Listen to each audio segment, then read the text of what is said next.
Welcome, everyone, to Teach, Learn, Speak. It's such a joy to have you here.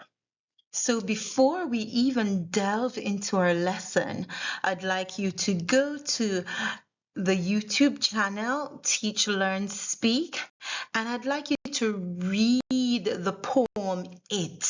This will be our background for this lesson. So today we are focusing on travel English. Are you ready? Hello. So before we move on, I'm going to share with you a few of our community guidelines. So on this channel, we respect every single person. So our first community guideline is we respect self and others. We will work to our fullest potential. So if you're taking this course, I'm going to ask you to go through them.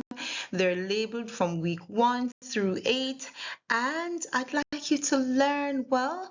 And I'm going to pause now and let you go through the rest by yourself.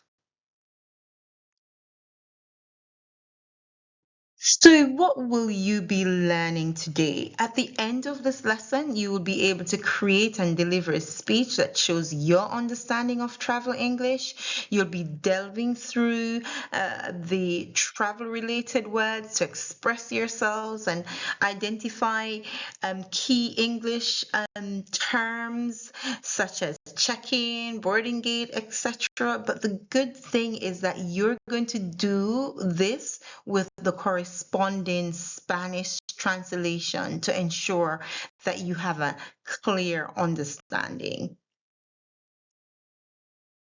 Is this structured? You will be using practical words and phrases to help you communicate with confidence wherever you go. So, whether you're checking in at the airport or asking for direction, this class will give you useful English that you can start using right away. So, today, let's make travel English more enjoyable and a great opportunity to connect with the world. So, as you go through these, you'll notice that it has a little topic. For example, this one is the mindset. Keep your head, and this is from the poem If that you would have read. And so there's just examples from it because I thought if I could give you something to read, you're consistently practicing. So your next slide, you're going to be reading through and you're going to be using your language to practice. And as you can see, there's Spanish and there's English, and it has your subheading from the poem. So take your time, go through, and you're going to read these by yourself. So part of us practicing each week and ensuring that we are following through with our goal to go through and matriculate through this is to ensure that we use AI responsibly. And so I'm going to ask you to look at the poem and use this to help you with your sentences. So trust yourself when all men doubt you. So that's a line. And if you don't understand, just put it into AI and say,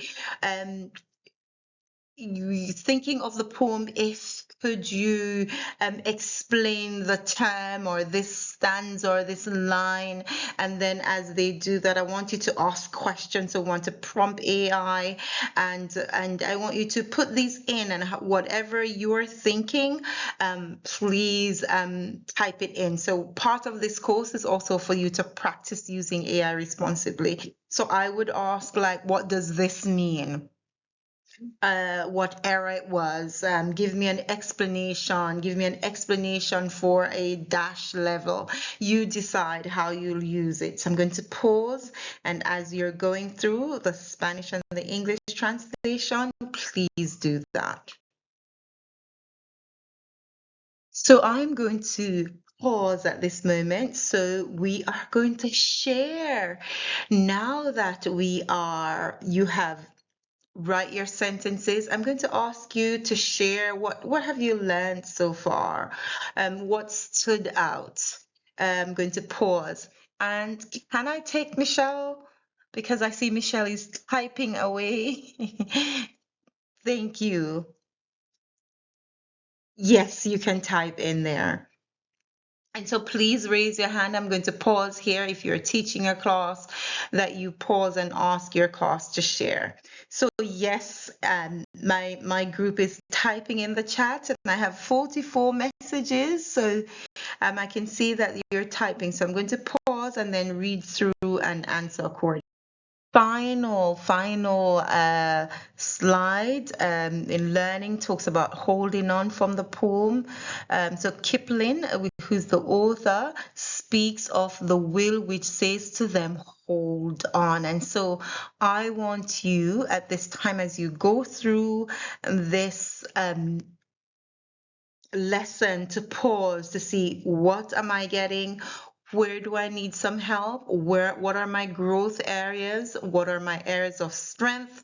And I want you to use the language. So I want you to speak. So if you're speaking, you can say, I'm sorry, could you repeat? Or or sorry, Miss Judy, can you explain? So I want you to pause at this moment and ask some question. Hold on, teacher. So I'm going to do just that. Thank you so much for joining today. I hope that this travel English lesson has given you more confidence for your next journey. If you enjoyed this class, please like this video, subscribe to our channel, and share with someone who loves to travel or someone who is learning English. We'd love to have you join us again for a more practical English lesson. Until next time, safe travel and keep learning. For now, let us use our words that we've learned to heal and inspire. Have a good one. Bye.